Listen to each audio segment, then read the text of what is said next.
So, we're talking about product and quotient rules. We want to expand our knowledge of what we can take the derivative of. So we want to be able to find the derivative of a product and the derivative of a quotient. Oh, we needed to finish higher order derivatives from yesterday though. So that's first. Did everyone get the objective down before I scroll down further? So a higher order derivative is we can take the derivative multiple times of the same function. And it has, again, its own specific notation. So we call this the first derivative.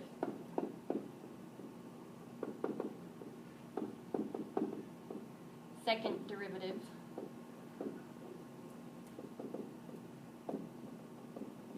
So on and so forth.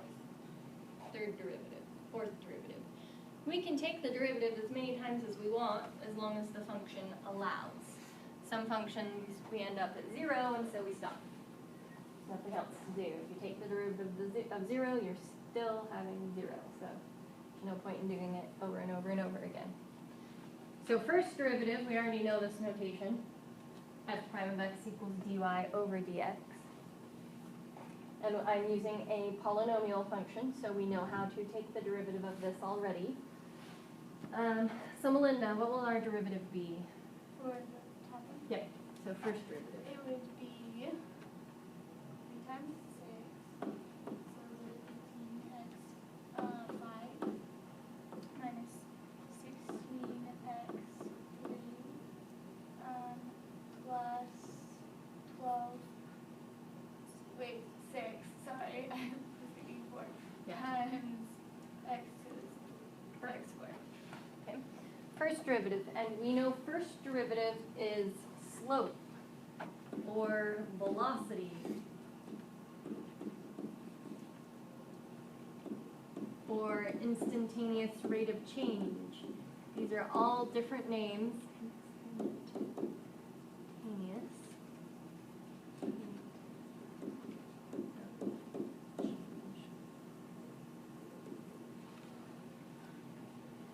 So all different names for the same thing. When I talk about the first derivative, I'm talking about slope, velocity, or instantaneous rate of change.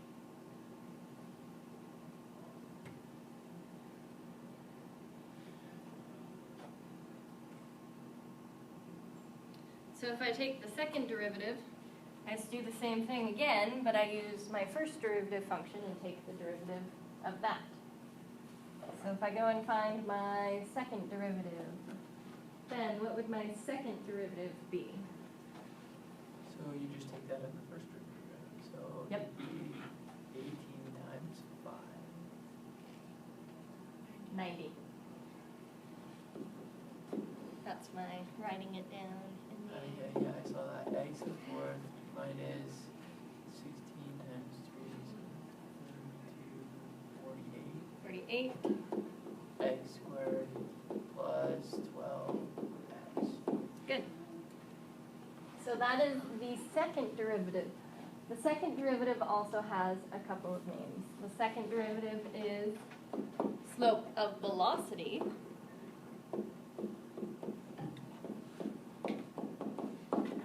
Or acceleration.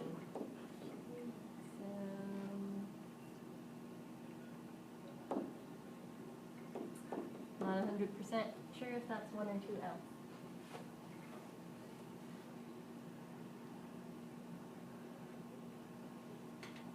If we're finding the speed of speed, then we're finding acceleration. We're finding out how fast we can get really fast, or how slow we can get really fast. Usually what makes the most sense for me with acceleration is when they try and sell fast muscle cars, they say this car can go from 0 to 60 in 3 seconds. So they're telling you how fast it can accelerate to 60 miles per hour. Whereas if you go buy a Toyota Corolla, it's probably going to take 6 seconds to get to 60 miles per hour. Just making up a random, I don't really know. So how fast you get to a certain speed is what we're talking about with acceleration. So F triple prime, third derivative. And you notice I've written both notations, Newton and Leibniz notation. So if there's 3 apostrophes, third derivative. If we're in Leibniz notation, it changes on the top, changes the number by the D, on the bottom, changes the number by the X.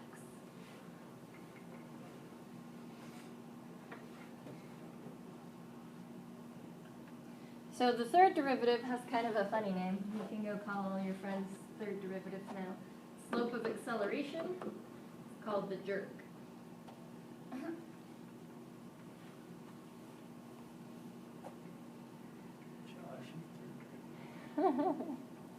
But then it's just the same process. We just take the derivative of the second derivative to get the third derivative.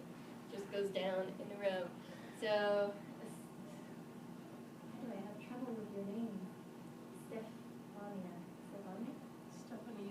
Stephania. I need that like tattooed on my brain. Stephania. No. Stephania.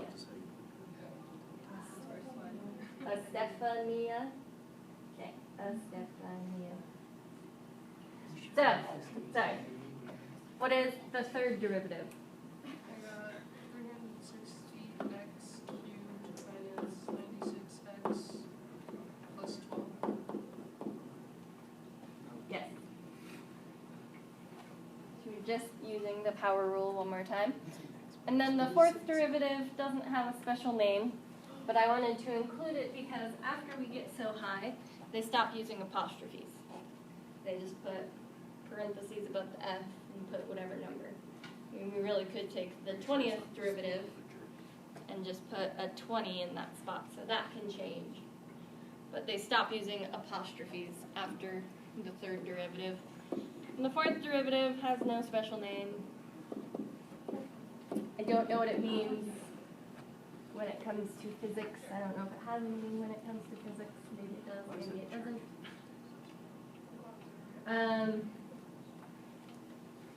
Jerk.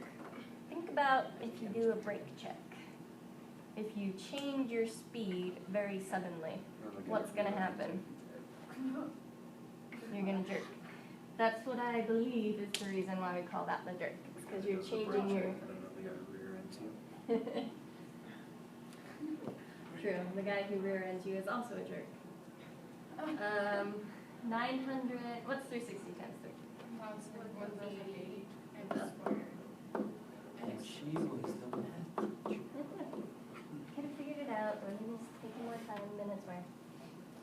So, right now we won't be doing a lot with these, but we need to know that it is possible to take the derivative multiple times. Eventually we'd run out of derivative. I could do the fifth derivative and the sixth derivative. We'd have just x for the fifth. Sixth we'd get just a constant, and then the rest would be 0.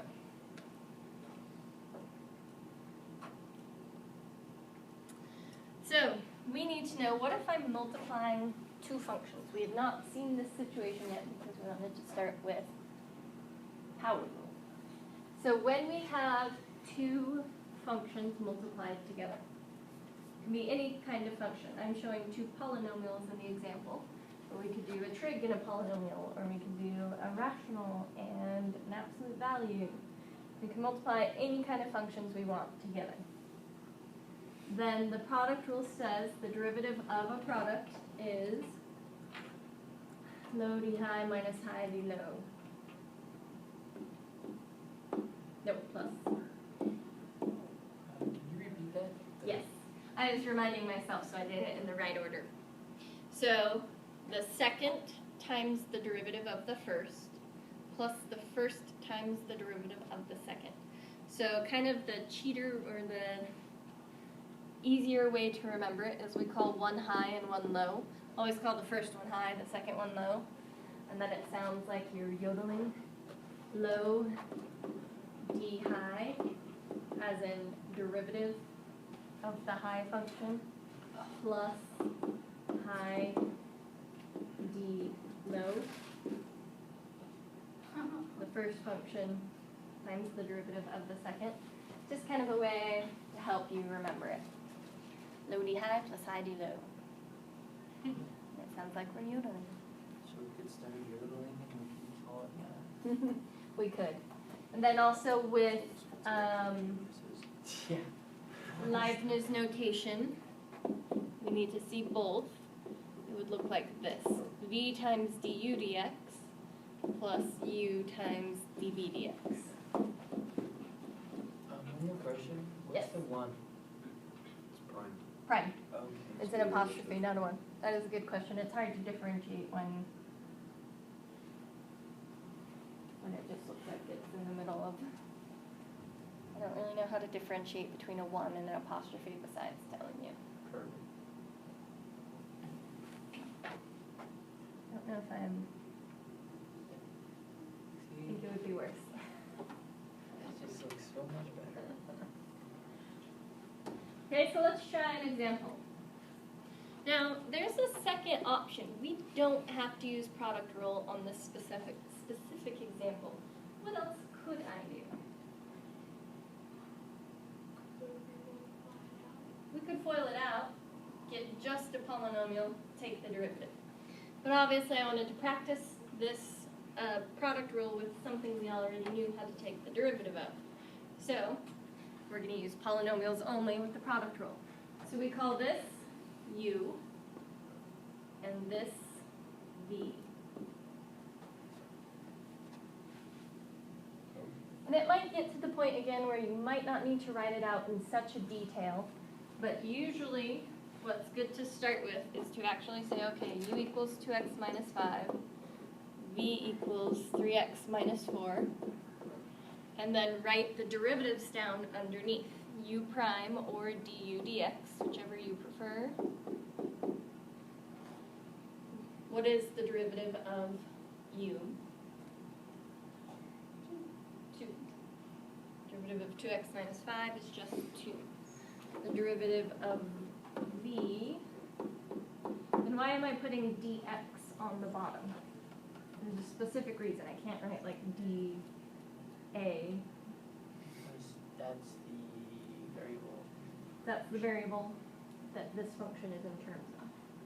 V is a function of x. I could even write v of x equals 3x minus 4. So this dx is telling me I'm taking the derivative of the x's.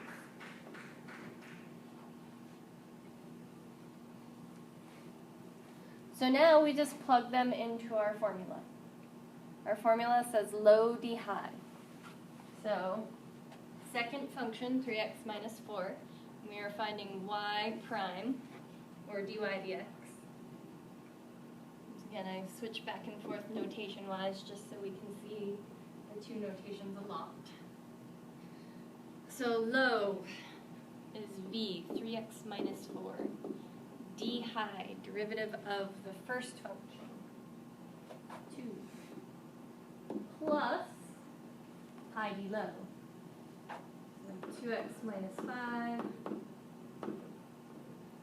times the derivative of the second. So if this were a free response question, we could technically stop here. We've taken the derivative. I've told you what the derivative is.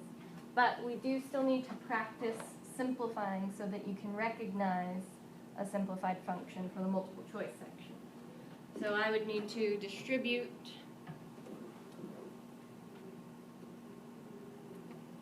you get 6x minus 8 plus 6x minus 15, and combine like terms, 12x minus 23.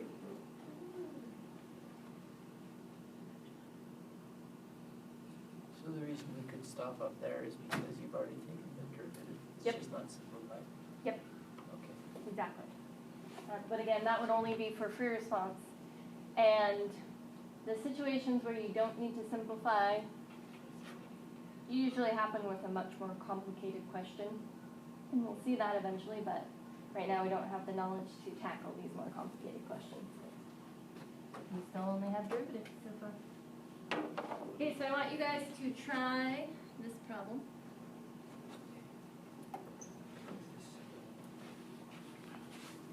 And you can check your answer with your calculator. So what should you get for the final answer? 60x squared minus 150x plus 19. 158x. Sorry. What's wrong with what I've written? You didn't do equals. I didn't tell what I have here. I need to specify this is the derivative of my function. I know it's picky. I know it's annoying. It's not because I'm making you do it. It's because AB people. Blame them. They're the root of all evil. But I walked around, pretty much everyone did the calculus, right? Sometimes we had a little bit of simplification problems. Just takes practice to get back into it again. And I also saw some people preferred just writing, hey, this is u, this is v, u prime is, v prime is. That's fine. Organize it whatever way you want. And we'll not knock you points for organizing it differently than I showed you. Whatever works best for you. So I wanted to show one more example. I don't know why it's so small. And the reason I show this example is because we are forced to use the product rule. I cannot solve this by distributing sign in. Even if I did distribute sign in, I would just then have to use product rule twice. I'd have ax cubed times sine x minus 5x squared times sine x. I would just have to use product rule here and here. Anytime you have multiplication of two variables, you must use product rule. Unless for some reason those variables can combine into one variable, like we could have on our example 1 and our try problem, we could have simplified it to a polynomial. This we cannot simplify to a polynomial. So we must use product rule. But we do the same thing. This is u, this is v. We need u prime and v prime, or, so last time I did dy or du dx, I'll do u prime and v prime this time. U prime, we're doing a lot of good practice on that. You guys are all good at power rule now. 24x squared minus 10x. V prime we talked about yesterday. What is the derivative of sine? Cosine. We found it with our little derivative document. But then we still just follow the same thing. Lodi high minus high, or plus. Sorry, the next one at quotient rule involves minus, so that's why my mind keeps going to minus. But Lodi high plus high d low, so low is sine x, d high, the derivative of the first, plus high d low, so the first function,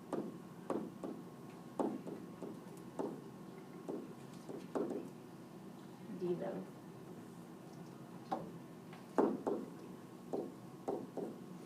So this is one where I'm actually going to recommend not simplifying. What's going to happen if we distribute sine in and distribute cosine in? Will that allow us to combine anything together? No. Sometimes with trig functions, we can simplify further, but if I distribute those in, it's not going to do me any good. I can't then simplify to a smaller function. It's actually going to make it bigger. We would have sine x times 24x squared minus sine x times 10x plus cosine x times 8x cubed minus cosine x times 5x squared. Nothing of that will combine, so we can leave this one like this. Does everyone have this down before I go to the next page?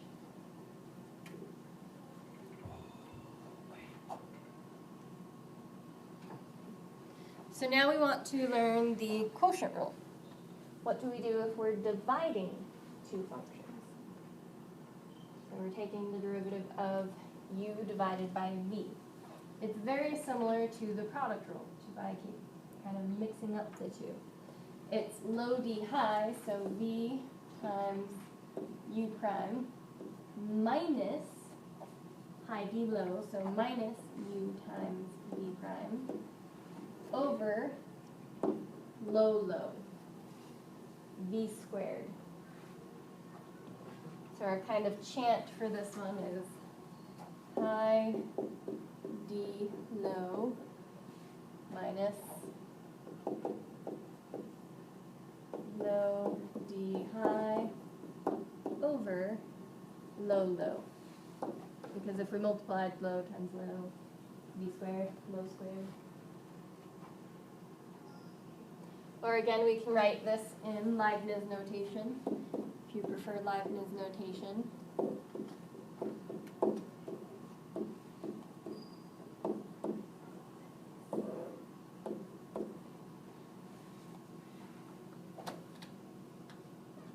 So same concept as product rule, except it is a lot more difficult to simplify, and usually your end simplified result is still pretty big. Yeah. There's only so much we can do to simplify things. So this time, there is no other option. I must use quotient rule. With product rule, we could actually multiply it out. But with these, I can't actually divide these. So we have to use quotient rule. So u is 2x minus 1. V is the bottom. And this is why we get high and low. It's because quotient rule high is actually on the top of the fraction. Low is on the bottom. So we call that first function, second function as well. And so on product rule, when our first function was on the left, we called that high. And the second function was on the right, we called that low. So we take the derivative of each.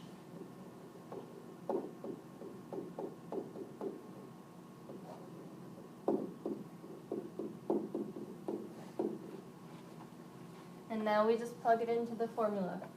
For now, you'll be able to go reference your notes. Eventually, we do need these formulas memorized. Oh, note cards. You have yours. Does everyone have note cards? You have yours? Still not out? Okay. I'm going to make a deadline. Get your note cards by Tuesday. I'll give you one day after Monday so that I can remind you. So calc, note cards by Tuesday. Because we need to start making all of our note cards.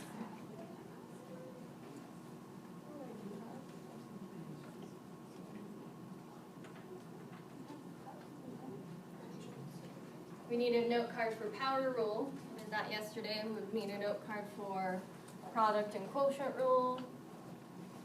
We had note card for instantaneous rate of change and average rate of change. I think that is all we need so far.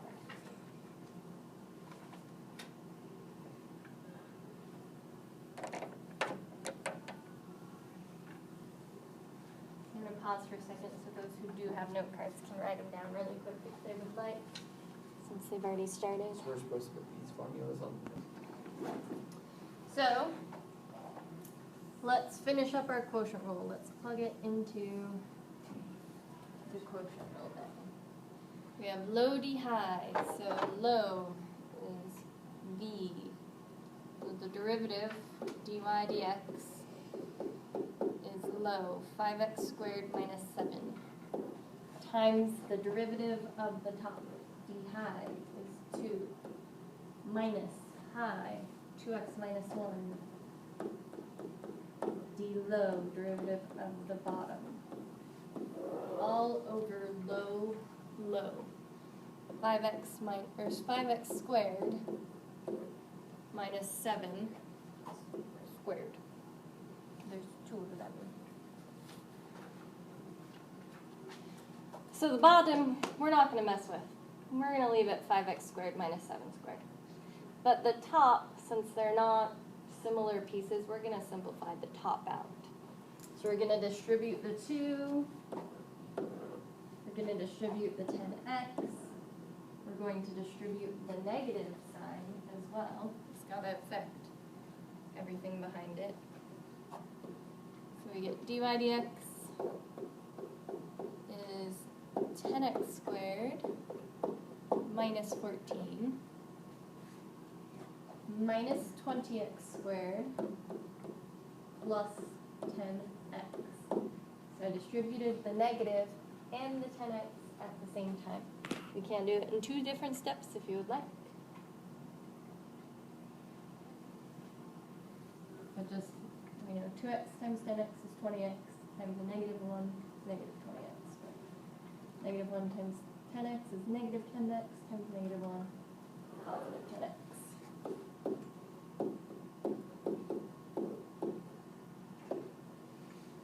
And now we combine any like terms.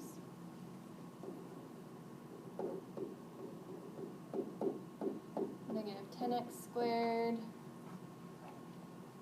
plus 10x minus 14.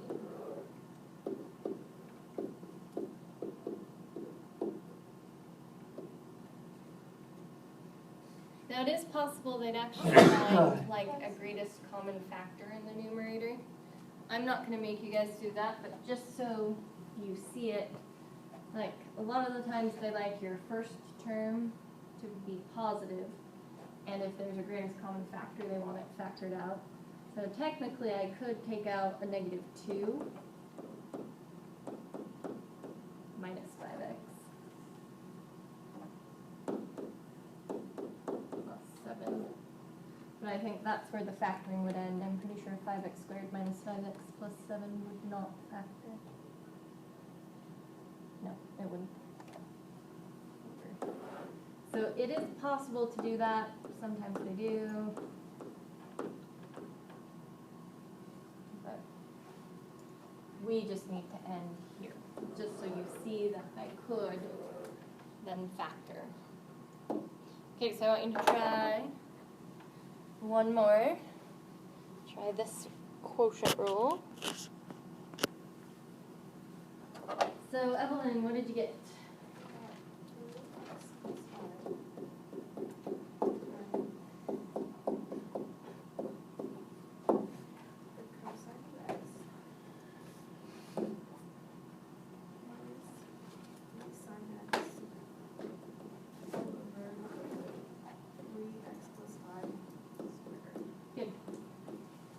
And I would leave it this way.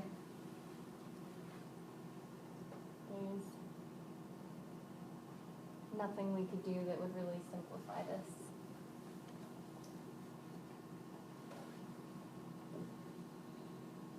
Okay, so problems. You're not an English teacher. Tricky problems. Okay. Nothing. Oh, come on, I'm hilarious. Oh, I was really hoping that you were Hilarious. joking Thank because I'm like, is that a specific type of problem that we're dealing with? Okay. So we're not going to actually solve these. We're just going to talk about what causes us problems with this and how would we solve that problem. What could we do to fix it so we could apply the product rule or the quotient rule. So what is the problem with this first one? There's 2 u's, there's 2 v's, there's a lot going on.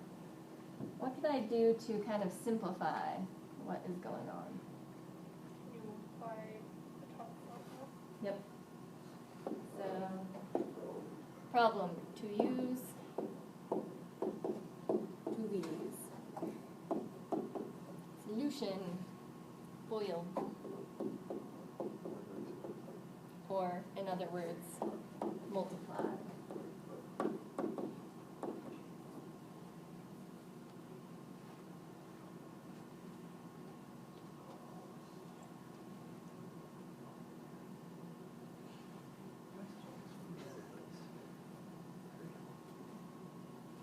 So we would just have to multiply the top out, multiply the bottom out, then we could apply quotient rule.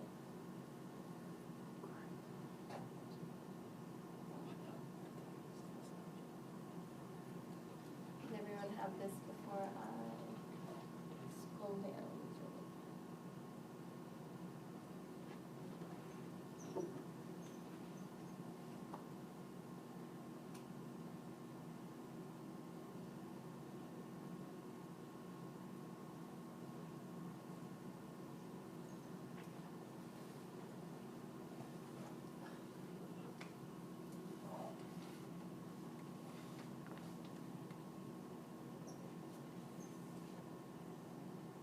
What is wrong with this?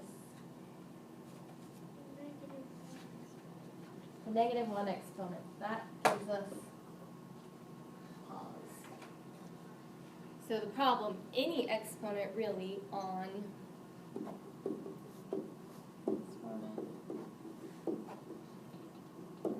a binomial.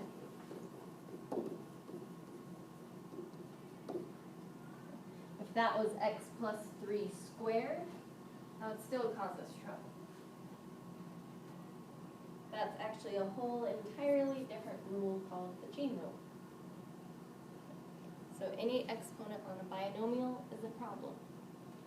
What can I do to fix the problem on this particular case? Put it on the bottom. We can move it to the bottom. If it's a negative exponent, move it to the bottom. The whole,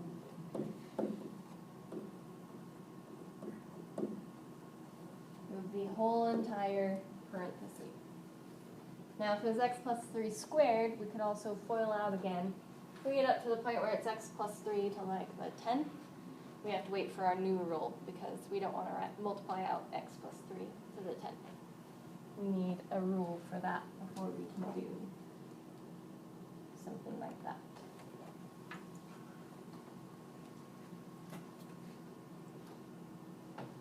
And then the last one.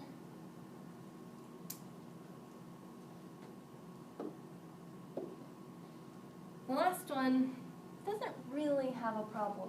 I could go with quotient rule right now. But if I go with quotient rule right now, I'm making my life harder. Quotient rule.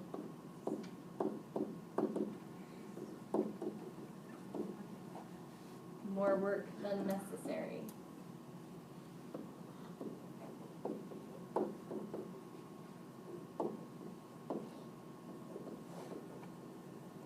You can still solve it with quotient rule if you want, but you do not have to. So in the last one, what happens if it's not a negative exponent? If it was like squared, you could actually FOIL that out.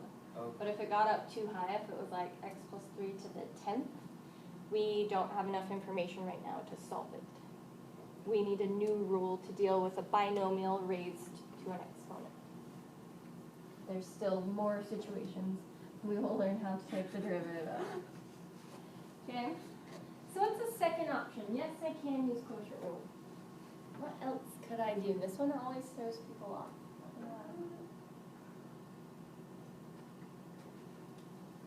If I'm dividing, I can divide each of them individually.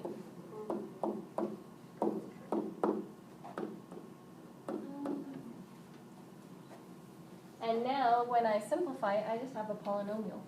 X squared plus 2x.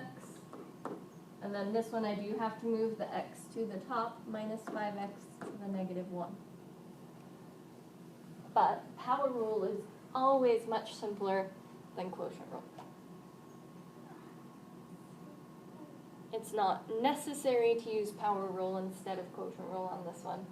Just makes your life easier.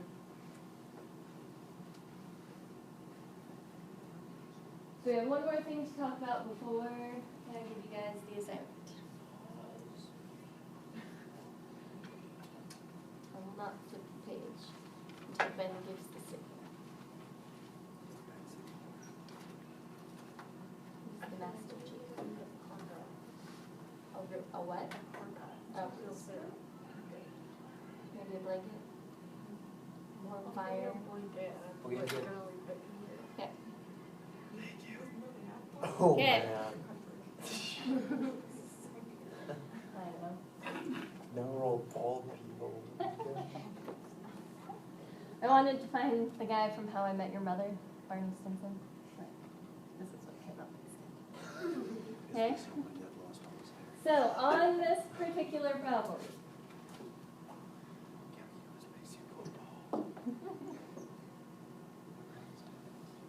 I cannot simplify this in any way where I would not have to use both product rule and quotient rule.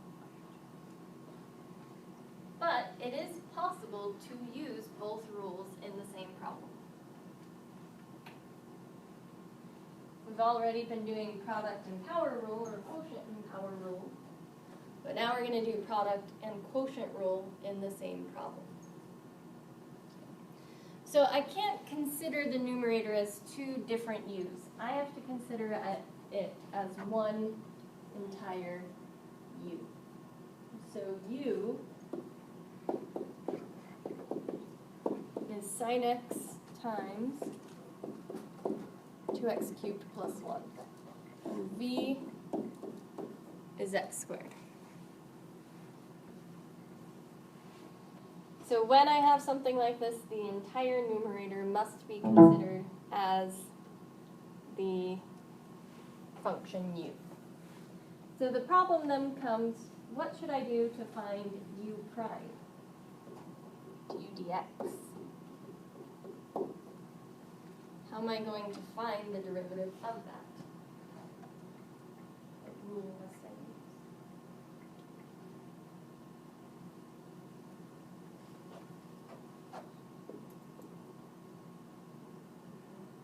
The product rule.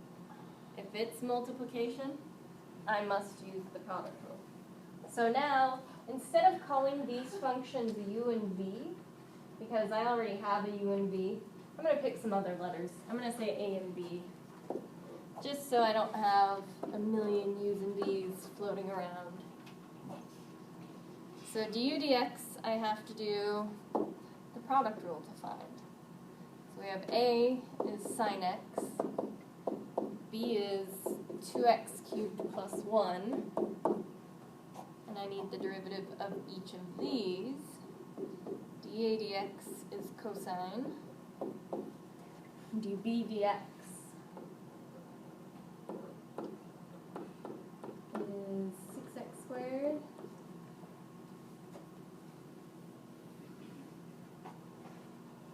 So we kind of had to pause our quotient rule for a second so that we could do the product rule just on the numerator.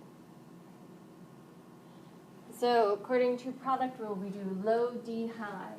Low is b, 2x cubed plus 1. D high, derivative of the first is cosine, plus high d low, sine x times 6x squared.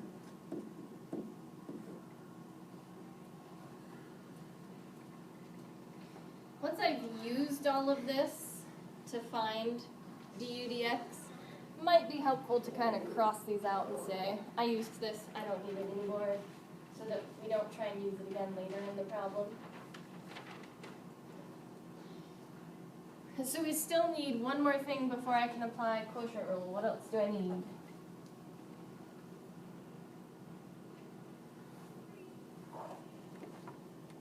What 4 things do I need for quotient rule? U prime, V prime.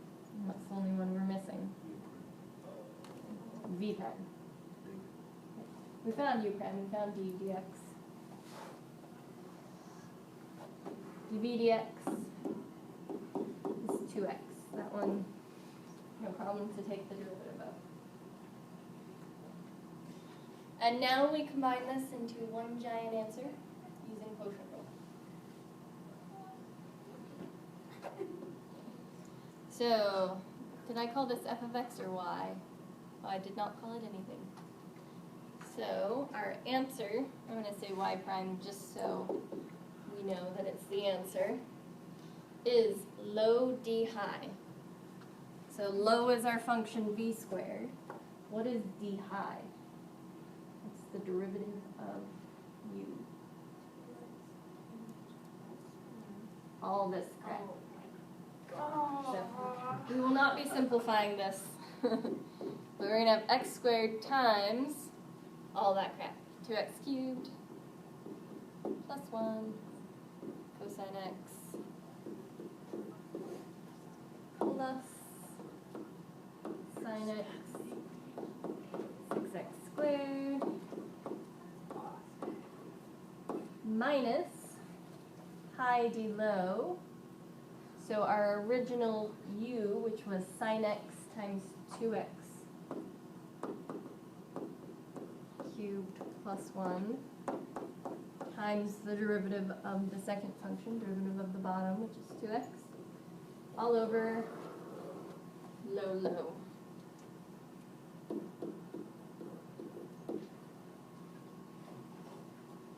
Then do not simplify.